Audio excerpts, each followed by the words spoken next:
Joining me today is the first investor in Bitcoin.com, Blockchain.com, and several other cryptocurrency websites, who's also a libertarian, an individualist, and a peace advocate. Roger Ver, welcome to the Rubin Report. Thanks for having me on. I was going to say Ver, but Most then I did a do. little research, and it's actually Veer, even though most people say Ver. This would lead one to getting into cryptocurrency, wouldn't it? That's the exact reason. It's very easy to see that that's why I would get into cryptocurrencies. Yeah. All right, I'm looking forward to doing this conversation because, as I mentioned to you briefly before we started, for about 2 years or so, I've sort of been kind of looking into this world. A lot of my audience, the libertarian side of my audience, of course, is very much into Bitcoin. So I think probably for the first half of this, we have to just do 101 stuff. Are you ready to have your thinking cap on? You bet. All right. For someone that's watching this, Bitcoin, they have no idea what that means. They think it has some connotation to Super Mario, you know, punching the question mark and getting coins out of this thing, which makes some sense, I guess, at some level. What the hell is Bitcoin? So Bitcoin is, thanks to the invention of Bitcoin, for the very first time in the entire history of the world, any human being can now send and receive any amount of money with any other human being anywhere on the planet instantly, basically for free. You don't have to get permission from a bank, you don't have to get permission from a corporation, you don't have to get permission from a government. Not only do you not have to get their permission, it's impossible for any of those entities to stop it. So you can now send money from here in LA to Moscow instantly, just like that, for less than a penny. And there's nothing that the Russian government can do, there's nothing that the Chinese government can do, there's nothing that the American government can do. So if you think that it's a good thing that people have control over their own money and they're not susceptible to things like we had happen in Cyprus a few years back, where the government just came in and said, okay, we're going to take, I think it was 1/3 of everybody's money in their bank accounts. If you think things like that are bad, you should love Bitcoin. And even if you haven't used Bitcoin yet, it might sound complicated and difficult, but think of it like email. If I sat here trying to explain to you how email worked, it would sound really hard and confusing, and how could anybody figure out how to do this sort of thing? But once you've used email, it's not hard. It's easy. You just type in the person's email address and you send them a message. Bitcoin's the same way. You just copy and paste their Bitcoin address and you send them some money. Yeah. And so the best advice I can give to anybody that's new to Bitcoin, don't be afraid of it. Go on the internet and get a Bitcoin wallet and give it a try. It's really, really easy to use once you've actually used it. Yeah, I mentioned to you that we take donations at rubinreport.com/donate, and we take Bitcoin donations. We didn't do it for a while, and we had all these people saying, why aren't you doing it? You're missing a great opportunity here. So we did it, and we've about, I think, around 2.5 Bitcoin right now. And I've seen it kind of, you know, go up, and you can't really watch it at least from where I sit, you can't watch it every day because you'd start going crazy. It's just like watching stocks every day. But what is it? What actually is it? So I get the ease of transfer, and I want to talk to you about why some governments kind of embrace it more and some really are against it, and all of that stuff. But like people, that's what people want to know. Like what, like gold, we know what gold is. It's a thing, you can put it in your hand. What actually is Bitcoin? So with traditional monies that people are used to using, like the dollar or the euro or traditional payment networks like PayPal or Visa or MasterCard, all of these things have one ledger that keeps track of, for example, PayPal. They have a ledger at the PayPal world headquarters and maybe a couple of backups. They keep track of how many dollars you have in your account and how many dollars I have in my account. And when I transfer some PayPal dollars from my account to your account, they update their ledger. But because they're the ones that are in charge of that ledger and keeping track of that ledger, at any point, they can reverse the transaction I made to you. They can take all the money out of your account. They can take all the money out of my account. The IRS can go to them and say, take the money out of both of our accounts. Anything can happen at any time that's beyond our control, even though we like to think of the money that's in our PayPal account as our money. But in reality, we have to trust PayPal to hold it. Because PayPal has that one ledger, they're at the mercy of, you know, their higher-ups, which are the government people. With Bitcoin, instead of there being one ledger that keeps track of who has how many Bitcoins in what account, there's a copy of this ledger, but it's on everybody's computer around the world that's running a copy of the Bitcoin full node software. And so instead of there being, you know, 1 or 2 or 3 copies, there's more than 100,000 copies of this ledger around the world. And those 100,000 copies of the ledger all stay in sync with one another. And those ledgers are in, you know, every country around the world. So let's say I send some money to you via Bitcoin for something that a government doesn't like. There's no Bitcoin company that they can call. There's no Bitcoin server that they can unplug. All they could do is arrest the two of us, but that doesn't stop the Bitcoin network as a whole. It keeps right on going. So the real powerful invention of Bitcoin is this ledger that's not on any one computer. The ledger is distributed across the entire planet, so there's no single place that anybody could go to stop or modify it or unplug it or turn it off. And so for me, that's what's so exciting about Bitcoin, is the only way to stop it would be to turn off the entire internet in the entire world and keep it turned off. And in 2017, I don't think that's a very likely proposition. I suspect there's some bad guys. There's got to be an evil guy somewhere twirling his mustache going, we can shut off the entire internet, right? Maybe, but hopefully not, and hopefully we can build even more technologies to prevent bad people from turning off the whole world's internet. And we saw what happened when they tried in Turkey previously. They turned off the internet just within the country, and people were instantly rioting in the streets, and it led to an entire revolution in that country. And I suspect that would happen in a lot of countries around the world if they tried to turn off the internet completely. Okay, so I'm with you. I understand that basically the ledger, the information, the true information of who has what and when they have it and all of that, I understand that. When people say we're mining for Bitcoin, what does that actually mean? So this ledger that's all across the entire world gets updated once on average every 10 minutes, but it's who gets to decide, who gets to make that update. So the way that problem is solved is all these people are doing these really complicated math problems, and the only way to find the answer to this math problem is just to guess. And you have to guess over and over and over again. So these Bitcoin mining machines are guessing millions of times a second, or even more than that. And when they find whichever machine, and there's millions of these around the world, whichever machine finds the right answer to this math problem is then the one that's designated to be able to make the next update to this worldwide Bitcoin ledger. So then all these different nodes around the world make their update, and boom, the transactions at the networks at the next state, and then all the computers start trying to guess again. But the benefit of finding the right answer to this solution is at the moment you get 12.5 Bitcoins if your computer's the one that finds the right solution. And 12.5 Bitcoins at the moment is worth what, like $80,000 or so? Yeah. Oh, I should mention, by the way, that we're taping this probably about 2 weeks before it's going to air. So anything we say related to the specific numbers, I don't want people to take out of context. Think, Veer doesn't know what he's talking about because it was 2.4, okay. And almost certainly by the time this airs, it'll be something different than what I said. So basically, even if we were doing this live right now, things would be changing on the fly. I'd have to check live on the phone to see what the current price is to figure it out. And Bitcoin is volatile.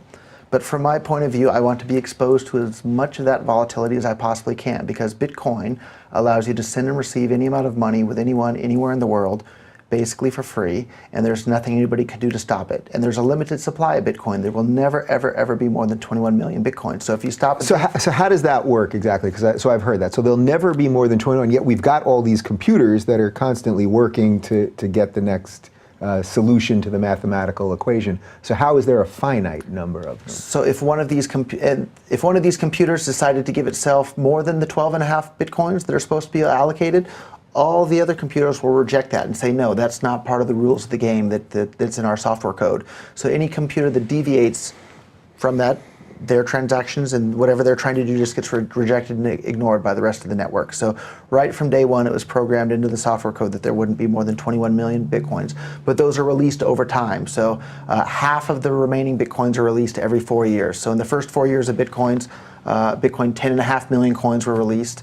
In the next 4 years, half of that. In the next 4 years, half of that. And it drops by half every 4 years. So right, so what year will they all officially be released? We have more than 100 100 years until the last of the Bitcoins are released out into the public. So that's not a pressing problem at the moment. But right, what would even, I mean, we don't have to go too far down that since it's 100 years from now, but what would happen when we hit the point that they're all out there? Does that somehow drastically change the way the game is played? Well, the idea is that by that point, people that are doing Bitcoin transactions, even if they're paying a fraction of a penny per Bitcoin transaction, if people are doing billions of transactions per day, those fees of a fraction of a penny per transaction will incentivize the miners to continue mining. And we have 100 and something years to find out. To figure that out. Yeah, I suspect there will be some other issues. Yeah, there's more pressing problems than that one at the moment, sure. Right, okay, so so it sounds to me that it's incredibly secure, right? Can you just talk a little bit more about the general security? Yeah, so the Bitcoin network, all these computers around the world that are doing mining, a more accurate description of what they're doing is actually they're securing the Bitcoin network. So the more computers that are mining, the more secure the Bitcoin network is. And The Bitcoin network is somewhere on the order of several thousand times more powerful now than the world's top 500 supercomputers combined. So it's absolutely an incredible feat of engineering. Yeah, wait, so how do you get that kind of computing power? Like, are there just, I assume there's farms of servers, just, like it's just someone that invested in a farm, right? I mean, is that how it works? And initially it was just people at home in their bedroom because, you know, if you found a block, you would get $1. And so it wasn't that exciting. But now today, when you find a block on the blockchain, you get, you know, $80,000 plus dollars. So now it's big business. So people have big, giant warehouses filled with tens of millions of dollars of this mining equipment, using, you know, tens of megawatts of power per location, and it's a big business at this point. And you can still do it at home. One of the most important factors, though, is the cost of electricity. So the cheaper your electricity is, the more profitable your Bitcoin mining can be. So I assume there's some Bitcoin people that probably want to go into solar and move to Nevada or something. Yep, and then there's people going around looking at buying power plants and buying hydroelectric dams and all sorts of stuff. It's really become a worldwide major industry at this point. Yeah, I mentioned to you at the beginning, we're going to have to do some definitions here. So blockchain, what is blockchain? So blockchain is just a fancy name for this worldwide ledger that's kept on everybody's computer that's running this copy of the software. And the ledger stays in sync with every other copy. So that's basically what a blockchain is. And the reason it's called a blockchain is that ledger, it's not updated all the time, it's updated in steps. And each step or update is a block of new information that's attached, and they're all chained together mathematically. So they're all in order. So if a new block gets added to the end of the blockchain on average once every 10 minutes. And now the blockchain is, I don't know, coming up on 500,000 blocks long. And it's been going on for, I don't know, 9 years now, something like that. Yeah. What are most people actually using Bitcoin for right now? Like, are they using it mostly just to transfer money from person to person? Or I noticed actually just 2 days ago, I bought something on overstock.com, and it was the first time that I ever saw on an e-commerce site that I could have paid in Bitcoin. I had actually never seen that before. But what are most people using Bitcoin for? I think it depends. That's kind of like asking, what do most people use money for? And fair enough. In my book, Bitcoin is money. So people use money in different ways. Some people save with it, some people spend it, some people gamble on the internet with it, some people buy drugs with it, some people do whatever it is they want with it. But in my point of view, each person owns their own money, and they should be free to do whatever they want with it, so long as they're not initiating force or fraud against other people. And yeah, but I'm curious, do you know what any of the trends are? Like, are people really at the moment just getting into Bitcoin so they can save it, hoping that, you know, treating it more as a stock than actual cash, or are they, and we can also talk about a little bit about the split with Bitcoin Cash too. That's probably a good segue to that. But do you have any sense of what the actual habits are? Yeah, so I think that's a great segue into that. So when I first got involved in Bitcoin, I was the first person in the entire world to start investing in Bitcoin startups. So my first step. Wait, let's pause there for a second. So this is 2011, right? Right. February 2011, Bitcoins are less than $1 each. Okay, and what possessed you to get involved? Like, what did you see that you were like, all right, this is going to be something? So I grew up in Silicon Valley, been playing with computers since I was a little kid, loved computers all the time. And my hobby was studying economics. And just kind of by chance, I came across one economics book in junior high when my mother told me I couldn't play any more Nintendo. I had to go and do something else. So I picked up a book off the bookshelf, and just by luck, it was a book called Socialism by Ludwig von Mises. And some people may know who that is and what that book is, and most people I expect won't. And when I picked up that book, I thought it was a pro-socialism book. And I didn't really even know what socialism was. But I kind of knew that Americans were supposed to be opposed to socialism, but I thought, you know, I should have an open mind. I should at least hear what the other side of this point of view has to say. And it turned out that I think it was the Wall Street Journal referred to Ludwig von Mises's book, Socialism, as Ludwig von Mises's devastating critique of socialism. And in this book, he kind of points out that prices are incredibly important. And without the pricing mechanism, you don't know what raw resources should be used to produce what consumer goods. So this, you know, my glass of water here is made of glass that I don't even know how they make the glass, but I guess some sand and they melt it down or something like that. But without the prices... We got it from Target, for the record, so we spare no expense around here, you know what I'm saying? Right, and with the prices that go into the sand and then the factory and this and that, they know that maybe they should make glasses out of sand rather than glasses out of gold or glasses out of copper, or take your pick. And so all the prices all over the world allocate all of these resources and all of these companies and all of these factories and people and individuals all the way to the time when you get to Target and you look at the different glasses there and you think this one's glass, this one's plastic, this one suits my need better than this one, and this one costs this much. And it allocates the resources of the entire world. And without a pricing mechanism, you have no idea what raw resources should be used to create what consumer goods. And reading this book, I was like, wow.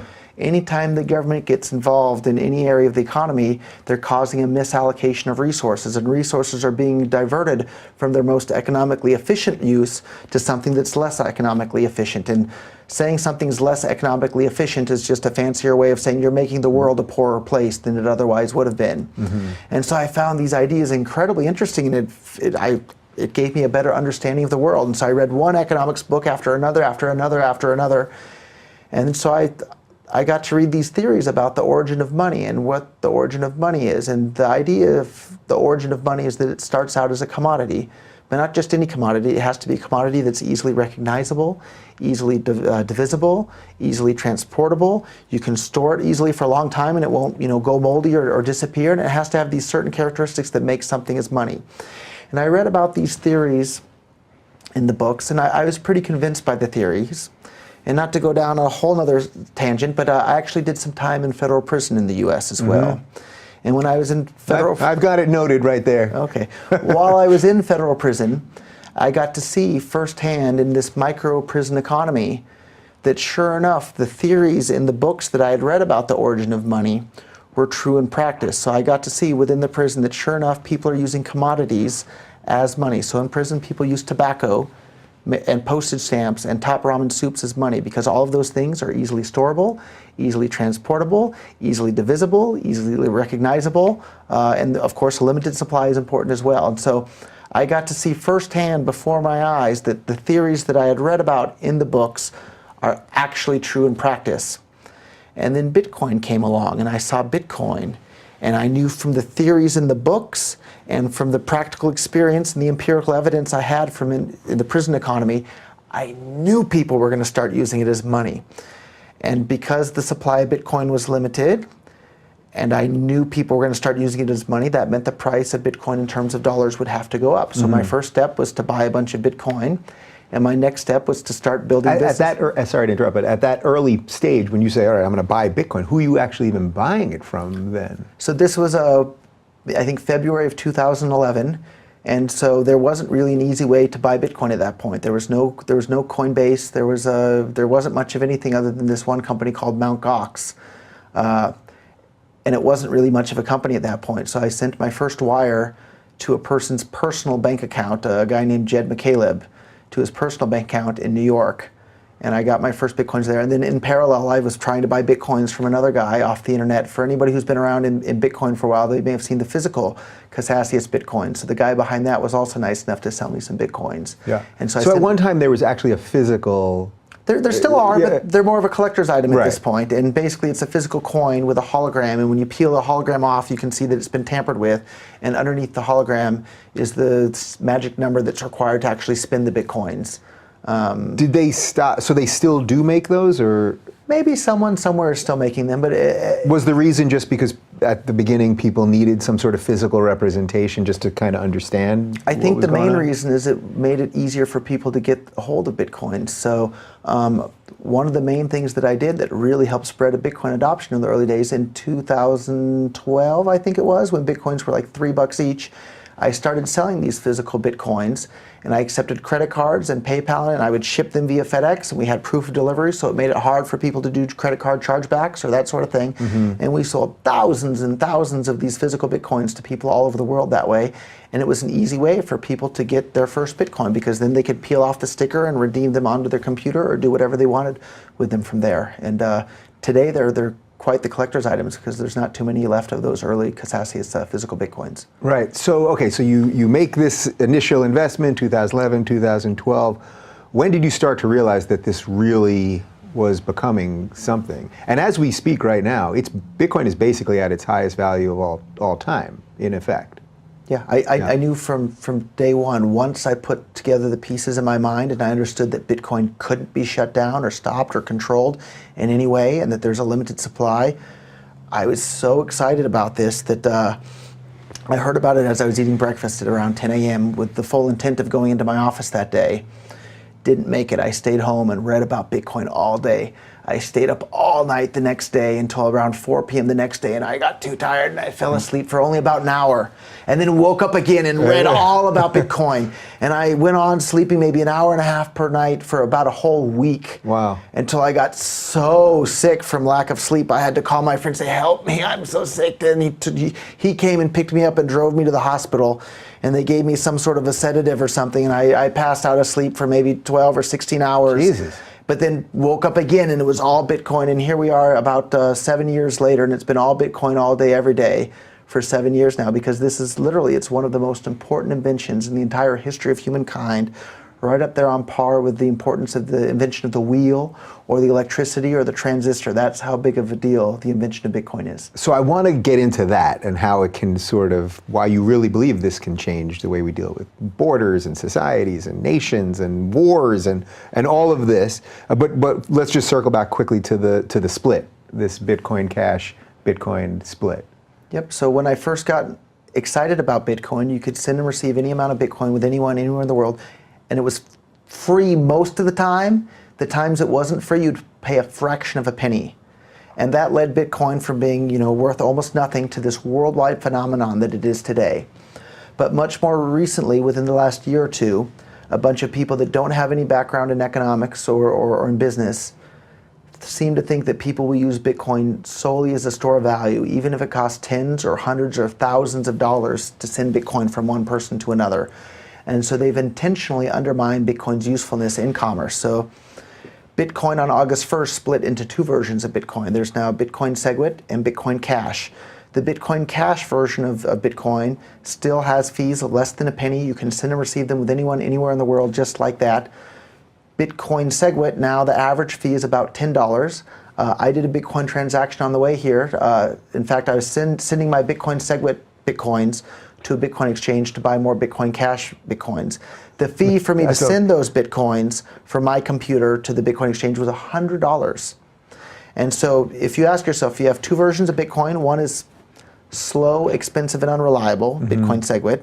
And you have another version of Bitcoin that's super fast, reliable, and cheap. It's not a tough decision. And that's Bitcoin Cash. It's not a tough decision as to which one people are going to start using in commerce. But right, so I might be a little confused here. So when I'm telling you that I have 2.5 Bitcoin, when you say Bitcoin Segwit, that's the original, so to speak, right? Well, so that's debatable as well. Okay. So depending on when you received those 2.5 Bitcoins, it was probably from a bunch of people over time.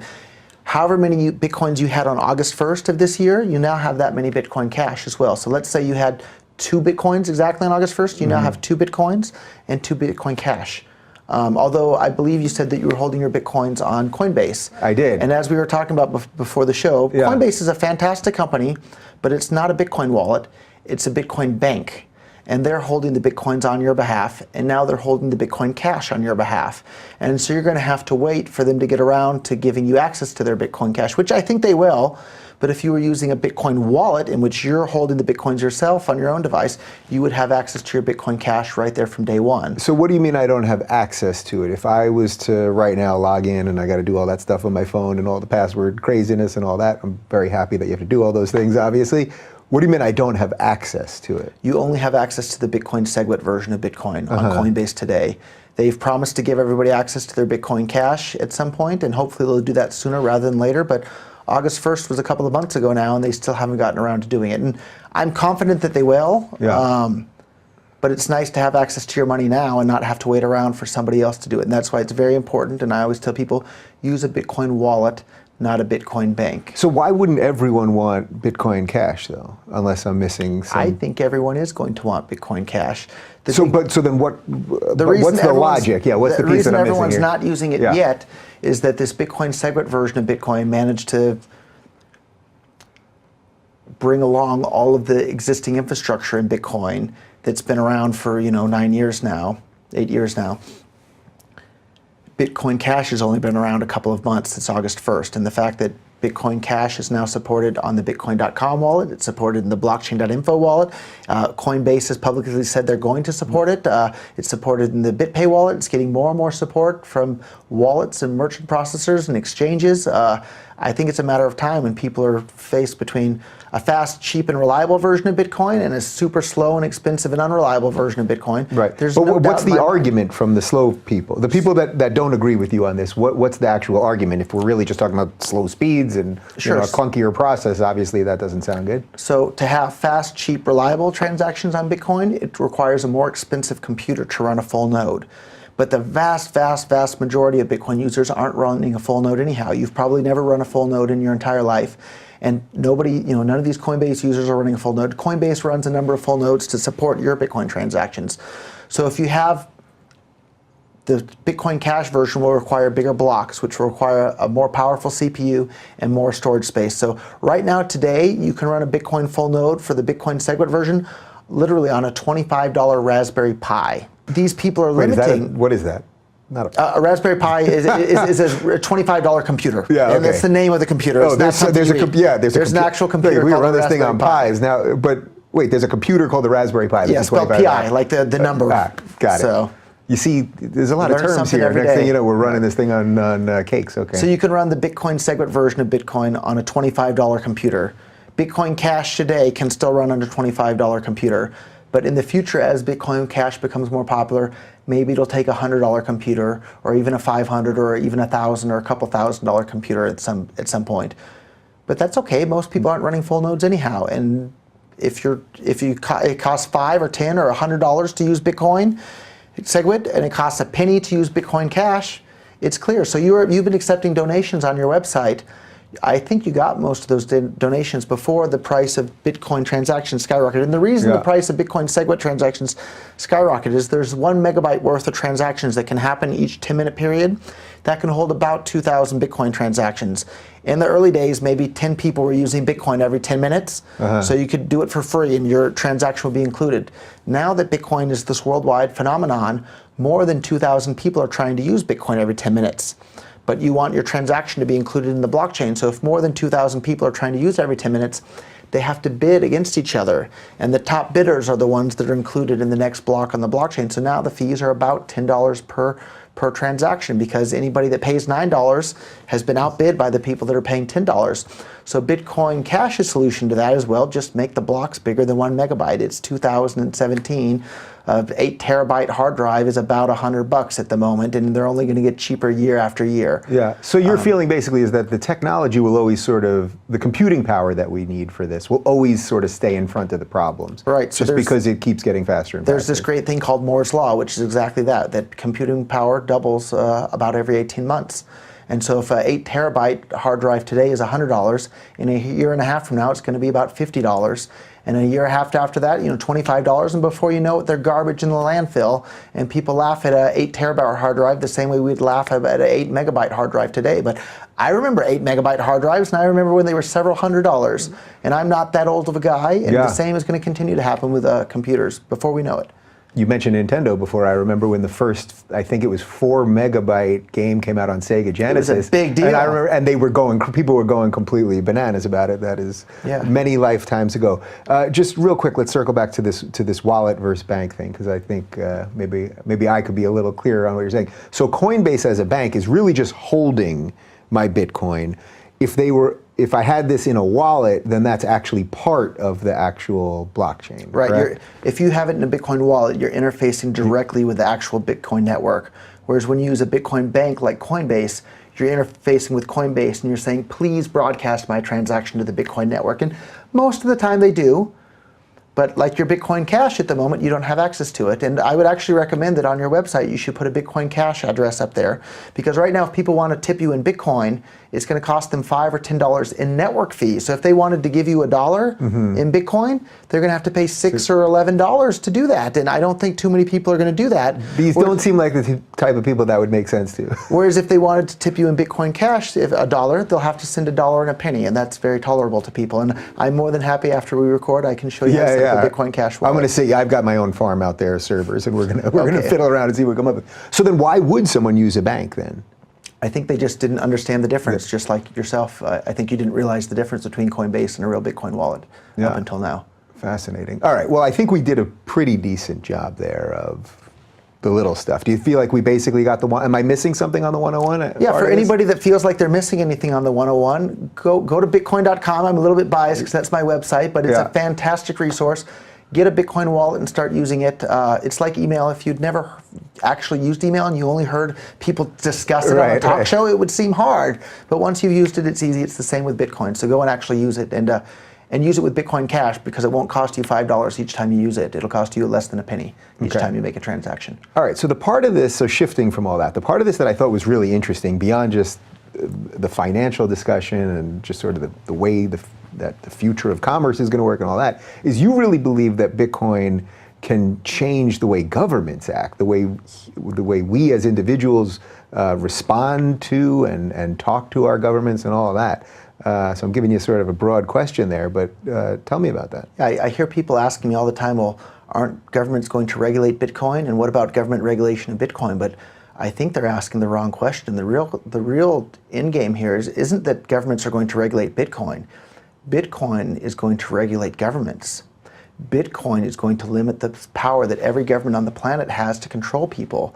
Look at what happened a few years ago in Cyprus, where every single person there had a big percentage of their bank account just completely wiped out. Bitcoin gives the ability to people to opt out of that sort of system. In the United States here, the government can print as much money at any time for any reason, and you better believe that they're doing that all the time. If you're using Bitcoin, that sort of thing can't happen. And one of these really interesting ideas that had never occurred to me when I was going on my binge of reading economics books as a kid was by Milton Friedman, and he pointed out the idea of bracket creep. And the government inflates the currency every single year, so maybe you have 2 or 3% inflation, and one year to the next, that's not that big of a deal, but compounded year after year after year, before you know it, $100,000 isn't, in 10 or 20 years from now, it's not going to be that big of an income. Right. But the government tax brackets are likely to stay about the same. So maybe $50,000 income today is the equivalent of a $100,000 year income after however many years it takes to compound to that. So instead of being in a 25% tax bracket, you're going to be in a 45% tax bracket, even though you're not actually earning any more money each year. Mm-hmm. Bitcoin is the exact opposite of that. There's no central authority that can make more Bitcoins out of thin air, unlike the US dollar. So that's a really powerful way of people to opt out of this government inflation racket that they have, that they use to bump everybody into higher tax brackets year after year. Right, so it's kind of hard to picture what this would actually look like in the future. But if everything you're predicting and would like to happen happened, in effect, as the years go by, people will obviously be buying more Bitcoin using the US dollar in whatever country they're in, whatever their currency is, they're going to use that less. And by just doing that, the governments will in effect have less control over the people, because all of your interactions, all of your exchanges will have nothing to do with the government. You can see I'm grinning from ear to ear as someone. But isn't Bitcoin illegal in China, or they just changed something, or wasn't there something just in the last couple of weeks? They've changed a lot of things in China at the moment, but at the end of the day, it doesn't matter. If you have access to the internet, you can use Bitcoin. And this is really, really, really exciting. And I guess it's worth pointing out too, I wasn't born a libertarian. I didn't really have any political views at all, and it was the more economics I studied, the more of a libertarian I became. And then it was kind of really depressing, because I looked around the world and governments are manipulating the economy in all these ways. They're slowing down the entire world's rate of economic growth. And if you have economic growth of 2 or 3 or 4% per year, from one year to the next, that's not that big of a deal, but compounded year after year after year, it really makes a huge, huge difference. And so even if the government's just slowing down the rate of economic growth by just 1%, and I think it's substantially more than that, compound that times 100 or a couple hundred years, we'd all have flying cars and space stations by now and be living forever because of little nanotechnology robots that can go in our body and fix everything that's wrong with us. And who doesn't want that sort of thing? And if you don't want it, don't participate. You're not forced to participate. And that's what we're talking about. We're slowing down the rate of progress of all of humankind. And Bitcoin is this incredibly powerful tool to help speed up that rate of progress. Man, there's so many different ways I could go with that. So the dystopian future part of this that I guess I would fear is that if the government loses control of the monetary system, all the governments lose control, and the only way they can stop us now is to go after the internet, wouldn't it stand to reason that governments would start going after the internet? Well, Or like literally the internet itself, like actually try to disconnect the internet, maybe, whatever that means. But lots of governments are dependent on the internet as well. But there's also lots of smart people that are building these mesh networks, in which it's not dependent on the same sort of centralized infrastructure that a lot of the internet is today.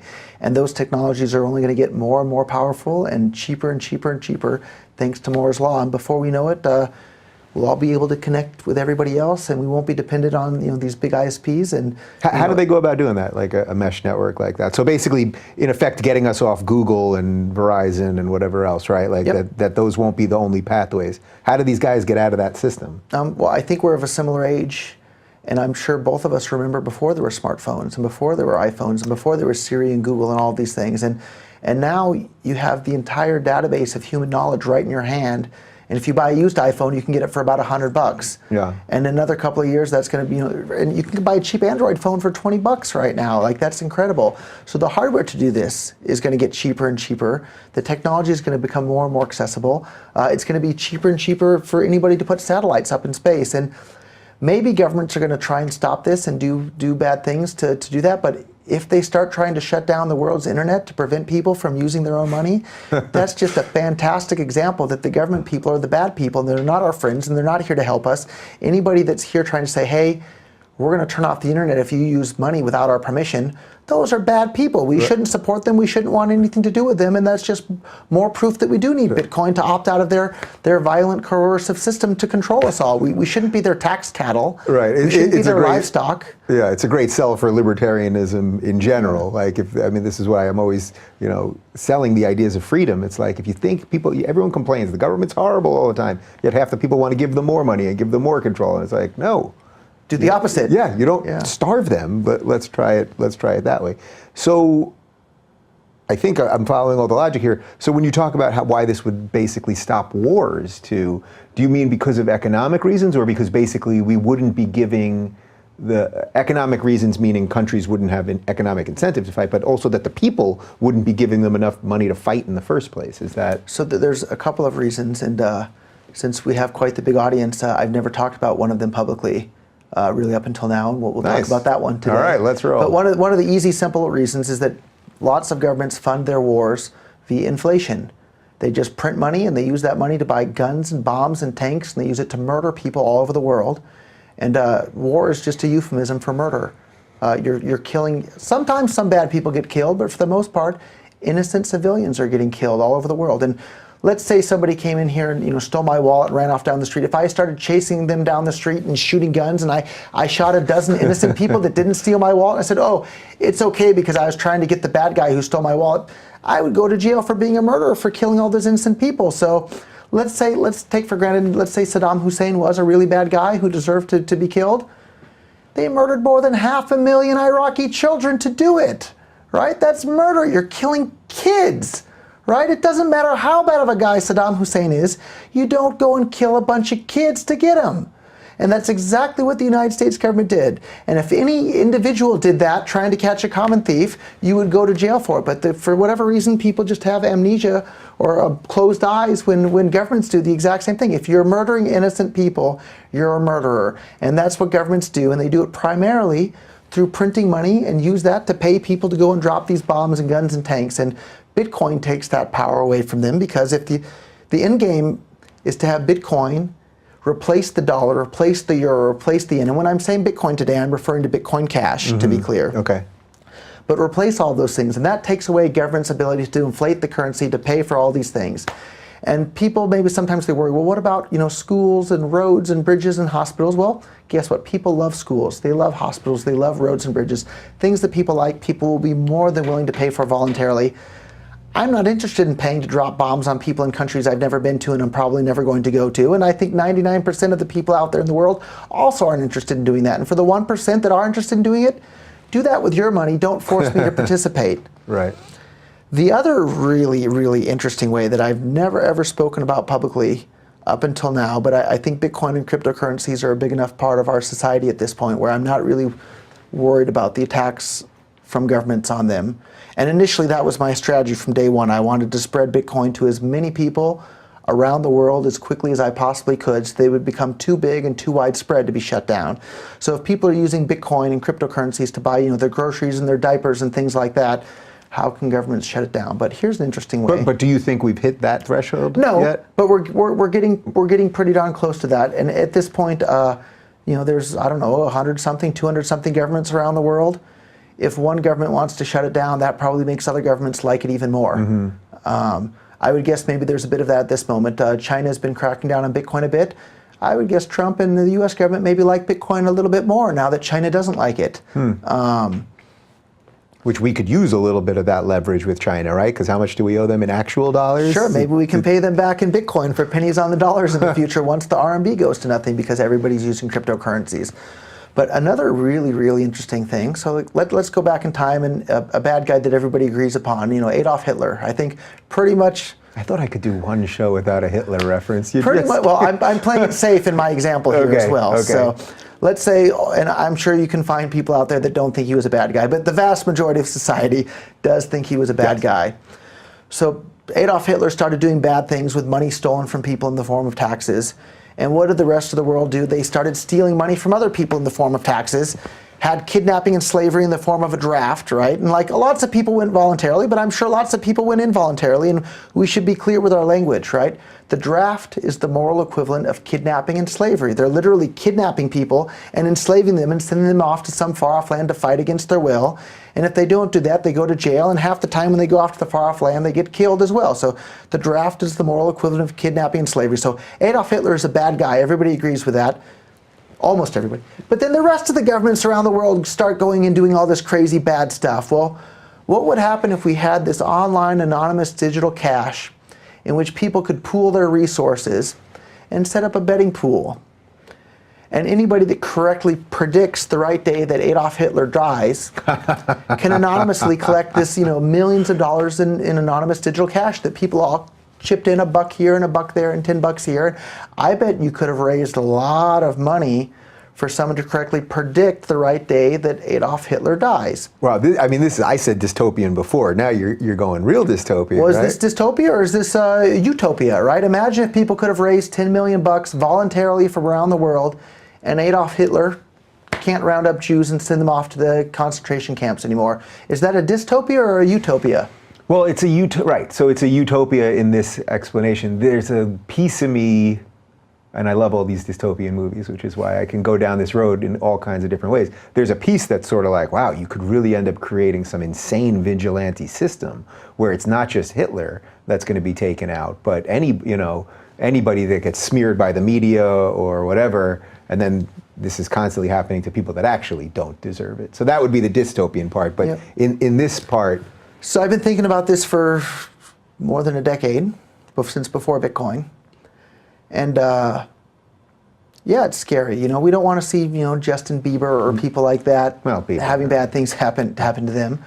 But on the net, if you look in the last century, governments murdered more than 100 million people around the world. I mean, that's a lot of people. So in effect, you think it would cause governments to police themselves basically to do good things because there's basically a ransom on them, right? That's really the idea here. It might do that, or it might just make it too dangerous for governments in the traditional form that we have today, where they go around and boss people around and threaten to send them to jail if they don't obey. Maybe it'll make that sort of thing not possible. And as a voluntarist, I think all human interaction should be on a voluntary basis. Starbucks asks me to buy their coffee. They don't tell me to buy their coffee. If I decide I don't want to buy Starbucks coffee, nothing bad happens to me at all. But if I decide I don't want to pay for Obamacare, if I was a U.S. citizen living in the United States, I would go to jail for not doing it. If I think health insurance through Obamacare is a good idea, I'll pay for it myself. I don't need to be forced at the point of a gun or with the threat of being sent to jail to participate in that sort of thing. And that's what governments are. The very definition of government is a monopoly on the use of force. And they're forcing people to do things against their will. And if you think forcing peaceful people to do things against their will is a bad thing, you should be opposed to the state. And I don't know what the end effect of the invention of cryptocurrencies will be on governments, but I'm sure it will vastly, vastly, vastly limit their power. And that's a great thing for all of humankind. And it liberates the individual, and it speeds up the rate of economic growth for the world. maybe there's some scary things that'll happen, but the benefits far, far, far outweigh the drawbacks. Yeah. I suspect that some people are probably watching this going, wait a minute. This guy is just trying to talk up Bitcoin because he probably owns a lot of Bitcoin, and he'll talk it up, get it going, and then when he feels it's hit its peak or when he wants to cash out, he'll cash out, and then that's that. So there's some truth. I own a lot of Bitcoin, and if Bitcoin Cash becomes really successful all over the world, I'll make a lot of money. I've already made a lot of money, but I've already donated millions to charity. I donated several $100,000 to help Ross Ulbricht get his appeal going and hopefully get out of prison. For those that don't know, Ross Ulbricht is the person that was convicted of creating the Silk Road, which was the first online anonymous marketplace in which people could buy and sell anything that sole purpose wasn't to harm other people. And that guy, for creating a website, now has a double life sentence plus 40 years. He didn't kill a single person. He built a website, and now the government sent him to jail for 2 life sentences plus 40 years. So his mom would make a fantastic guest on your show in the future. She's an incredibly wonderful woman. And can you imagine, if you have kids, imagine your son got sent to jail and he's going to die in prison for having built a website that allows people to buy and sell things, mainly pot. Is that what it was? Well, I was going to say, what were people? Mainly drugs is what people were using it for. And if you think about it, what are drugs? Drugs are things that make people feel happy. And there's a bunch of alcohol on the shelf behind me. Why is that drug okay? Pot's okay in California, but in the neighboring state it's not? Because a bunch of people that you and I have never met got together and wrote down words on a piece of paper and then call those words a law. Writing down words on a piece of paper and calling it a law doesn't alter morality. Either it's perfectly moral for me to smoke pot or drink alcohol or smoke crack, or it's not. And the politicians getting together and writing down words on a piece of paper and calling it a law doesn't alter morality in any way whatsoever. And so this poor young man is going to die in prison unless he somehow gets an appeal or gets out for making a website that allowed people to buy and sell these things that make them feel happy. For anybody who's drank some alcohol or smoked some pot before, they do it because it makes them feel happy. It improves people's lives. And yeah, some people get out of hand and get addicted and do bad things, but that's life. People die all the time. Some people eat greasy hamburgers and get obese and die of a heart attack. It's their life to do it with. It's not the politicians' lives. Yeah. So you mentioned a second ago that you were a citizen of the United States. You actually renounced your citizenship about 5 years ago? 2014, February 4th. It's one of the crowning achievements of my life. My only regret is that I didn't do it sooner. Okay, so you are a citizen of Japan. So I'm not a citizen of Japan either. I'm actually a citizen of a wonderful country in the Caribbean called St. Kitts, which is probably a country nobody's ever heard of because there's only about 45,000 people in the entire country. So wait, first, why did I think it was Japan? Is that just... I've been living in Japan for over a decade. Okay. Japan's my main home base. Japan's a wonderful country. Anybody who hasn't visited there, you are in for a real treat if you go and visit Japan at some point. Yeah, so what caused this decision a couple of years back, and why St. Kitts? Well, when I first got out of federal prison, I felt I had been treated incredibly unfairly by the United States government. For people that are interested in the details, we can talk about it, or RogerVere.com Maybe real quick, we should just hit on that. So why were you in prison? Sure. So the short summary is I read all these economic books and I got really excited about the power of economic freedom to make the world a better place. And so I thought the best way to tell more people about the wonderful benefits of economic freedom was to run for California State Assembly as a libertarian candidate. So in the year 2000, I ran for State Assembly as a libertarian. And I got to have a debate against the Republican and Democratic candidates at San Jose State University. And in that debate, I called the ATF and FBI a bunch of jackbooted thugs and murderers in reference to all the children that they burnt to death in a church in Waco, Texas in, I think, 1994, I believe it was. Yeah, sounds about right. And maybe their parents were religious nuts and really believed in all sorts of magic sky people and Jesus this and Jesus that. Even if their parents are religious nuts, burning to death all the kids doesn't help them. You murdered a bunch of kids. So if you're somebody that goes and burns to death a bunch of kids in a church because their parents are religious nuts, you're not a good person. So I called the ATF and FBI agents a bunch of jackbooted thugs and murderers in reference to what they did in Waco, Texas back then. I still think they're a bunch of jackbooted thugs and murderers for what they did there. And not just that, there's plenty of examples, but it turned out there were some plainclothes ATF agents in the audience. And at that point, I was 20 or 21 years old, somewhere in that ballpark. And I had already had some success in business. and they really didn't like the things that this young man was saying. And so they started looking into me and figuring out, well, how can we prosecute this guy? And so at the time, I was selling computer components on eBay, and I was also selling a product called a Pest Control Report 2000 on eBay, which is basically a firecracker used by farmers to scare birds out of their cornfield. And today that sounds a bit crazy to sell firecrackers on eBay. This was, in 1999 or so. Right. This was back when eBay had a guns and ammo section. You could buy AR-15s and shotguns and ammunition. They had a fireworks section, and it wasn't a big deal to be selling those sorts of things. So I was selling them on eBay. For those that are familiar with Cabela's Sporting Goods catalog, they were selling the exact same product in their catalog. Anybody could order them. They'd ship them to you in the mail. This was before 9/11, so it wasn't a big deal back then. I wound up being the only person in the entire nation to be prosecuted for selling those without a permit. Even while I was in prison, other companies were still selling the exact same product without a permit. Eventually, the manufacturer and the other resellers were all asked to stop selling them. None of them went to prison. None of them had to pay a fine. None of them had any problem whatsoever. I was the only person in the entire nation to go to prison or have any problem for selling them. So I did 10 months in federal prison, had 3 months of federal probation. The day I was allowed to leave the country, I left the country. I looked into renouncing my citizenship at that time. Unfortunately, it's very expensive to get citizenship somewhere else, and it's extra difficult if you're a felon in the United States to get citizenship somewhere else. So I looked into it at the time. It was a lot of money, a lot of work. Didn't have as much money then, so I decided, I guess it's good enough to just live outside of the U.S. Needed to pick a country, wasn't sure where to go. I had one Japanese girlfriend before in the United States, and it was a good experience, so I figured there were more to be had in Japan, but if I had had a Russian girlfriend, I would have wound up in Russia, or if a Brazilian, it would have been Brazil. It was just kind of by chance that it was Japan. But here I am more than a decade later, and very settled in, and speak fluent Japanese at this point. I can give your next interview in Japanese if you'd like. Next time we'll do this in Japanese. But why St. Kitts, though, ultimately? So St. Kitts is one of the few countries in the world where you can get citizenship very quickly by investing in real estate. So I bought some real estate in St. Kitts, visited the island in person. Like, I love St. Kitts. St. Kitts is a gorgeous place. Like, the low all year is maybe 72 degrees, and the high is maybe 80, 85 degrees, not very humid, wonderful weather all year round. So I've been spending every single winter there. I think this winter will be my 4th or 5th year there. I'm headed there after LA. So it's a great place, and go on if you're looking for a holiday place, go to St. Kitts. I really recommend it. Now you're on the board of tourism there too, apparently. I'm happy to come and say hello. It's a small place in St. Kitts. So. Now I can obviously understand after hearing your story, which I had read about obviously beforehand.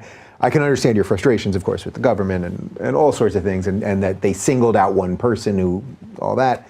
What was it like, actually, that moment when I assume you have to sign a couple documents, and what do? You slap a guy high five at the end, or what was that actual moment like? That's a great story too. So I had to go to the U.S. Embassy in Barbados, and I can't remember the name of the clerk there, but if he happens to see the interview, thank you for being such a good sport and having a good sense of humor with all this. So I went up to and you have to have an interview in order to renounce your citizenship. And one thing that really surprised me, and I didn't know this, is you're not telling them that you want to stop being an American. You're asking for their permission to stop being an American. And I asked the guy at the window, I said, have you ever seen somebody be denied the ability to stop being an American? He said, oh yeah, it happens all the time. Really? Which really was stunning to me. I would have thought that if you don't want to be an American anymore, it should be up to you. But no, our masters in Washington, D.C. decide if they're going to allow you to stop being an American. But this clerk at the window, when I came up and I gave my bundle of paperwork, there was a fee. The fee is even higher now. Now the fee is $2,000 something. When I renounced, I think it was $440. And he asked me, he said, do you want to pay with cash, credit card, or Bitcoin? And I had the same look on my face that you just did now. I said, what? I said, how would you know that I would be interested in paying in Bitcoin? He said, oh, we know all about you. We've Googled you. And I said, well, can I actually pay in Bitcoin? He goes, no, I was just kidding. So basically you had to fill out, they knew you were coming, right? You have to make an appointment online. So he was just messing with you, kind of. Yeah, he had a good sense of humor about it, though. And then, so you have the initial interview, and he cautions you. He says, he warns you. He says, and I think that the draft is the moral equivalent of kidnapping and slavery, and war is mass murder. I think taxation is theft. I'm a voluntarist. I don't believe in government. And he told me, he said, I have to caution you, if you stop being a U.S. citizen, you won't be allowed to serve in the armed forces. I thought I'm probably okay with that. He said, and I have to warn you that, and so I've been a felon for 15 years now, something more than 15 years. So as a felon, you're not even allowed to vote anyhow. And I philosophically, I'm not really interested in voting at this point. And even back then, I wasn't really interested in voting. But he told me, he said, if you renounce your U.S. citizenship, you won't be allowed to vote. Man, he was just throwing you all the eggs, huh? And then another one, so, at the time, I don't know, I was 34-ish, I think. He said, if you renounce your U.S. citizenship, you won't be allowed to collect Social Security. And I'm pretty sure that's not going to be around by the time I'm old enough to retire also. So this was like a real breakup situation. Yeah. They were pulling out all the stops. And he has his script that he has to caution me. And I think there might have been one more thing, but all of those were like, instead of like, oh my God, what was I thinking? It was like, hooray, I can't wait to be free of Social Security and all of this stuff. So, it's not a decision that people take lightly either. It's a big, big, big step in life, but they make you have a 1-week cooling off period. So he cautioned me of all those things, and then had to hang around for another week on the island where I don't know anybody, and then went back a week later and signed the paperwork and this and that, and I was free. So, and that's it. Yeah, that's it. And you did it. So now you're a felon without U.S. citizenship. Yeah, and so every single time I come into the country now, I get sent to the secondary inspection. And there was another guy. Because is it on your? Well, no, you don't have a passport anymore. No, you have a St. Kitts passport now. Of course. But is there something on your St. Kitts passport? No, I get flagged in the U.S. system as watch out for this guy. And so another interesting thing, like anybody who's met me, I'm a pretty white collar kind of guy. But since my actual charge is dealing explosives without a license, and it's worth pointing out that the crime isn't dealing explosives, the crime is doing it without the license, without the permission slip. But that's automatically considered to be a violent felony. So I not only am I a felon, I'm a violent felon as well. And so when I used to have a buddy that would sell firecrackers out of his basement in high school. It was pretty common when we were probably in the 90s when we were in high school, I think. So, I get flagged on their computer, and they're like, oh, watch out for this guy. So they send me to the secondary inspection. And sometimes they're real uptight about it, and they're watching me, and then other times they're like, what do you do? I said, I sold firecrackers on eBay, and they're like, oh, that. You're that guy. That guy. But apparently they have some list of notes about me on their computer, and they have to read all the past notes about me and then write new notes about the time that I'm coming in. So the list of notes they have to read about me gets longer every single time I come into the country. So it's a bit of a burden. God, that sounds like an episode of Seinfeld on crack or something. All right, well, I think we did a little bit of everything here. I wanted to do the 101 stuff, which I know you've talked about many times before, and I wanted to get some of your bio. If you had to, just to wrap this whole thing up, if you had to predict where this is all going, obviously you're very hopeful for all this, but there is some upside down stuff. We didn't even talk about the Reddit split, and that there's some people that are you've got your haters and trolls and all that. I'll deal with them. If you send them to me, I'll deal with them. Fear not. But if you had to give me like a prediction of where you see all this over the next couple of years, what do you think is going to happen? So a couple hundred years ago, if I told you there was going to be a separation of church and state, you would think I'm a nutcase and a heretic, and I might get burnt at the stake for saying such a thing. Before the invention of Bitcoin, it would sound crazy to say that there's going to be a separation of money and state. But now that doesn't sound so crazy anymore, and it's starting to happen right before our eyes. And I think within another couple of decades, all currencies are going to be beyond the control of governments. People aren't going to be using dollars and euros and yen. They're going to be using Bitcoin Cash and Ethereum and Monero and things like that. And that's a wonderful, wonderful thing for all of humankind. And just like a separation of church and state was a great thing for all of humankind, a separation of money and state is as well. Yeah. Well, I got to tell you, I thoroughly enjoyed this. I find I always learn a little something when I'm doing these, but I think I learned a lot here. And as I said, these are ideas, the ideas that I try to put into this business, that I've built a business here, are the same ideas that I try to talk about on the philosophical level. And now we got to turn these 2.5 into something major. So let's do it. So you're officially my business manager or something now. You're my digital cryptocurrency business manager. How about that? I'll gladly do that, and I'll help you set up a Bitcoin Cash donation address on your website, and I'm sure people will love to send you tips in Bitcoin Cash. There you go. Awesome. Well, it was a pleasure talking to you. And for more on Roger, you can go to bitcoin.com or follow him on the Twitter. It's at Roger K. Veer.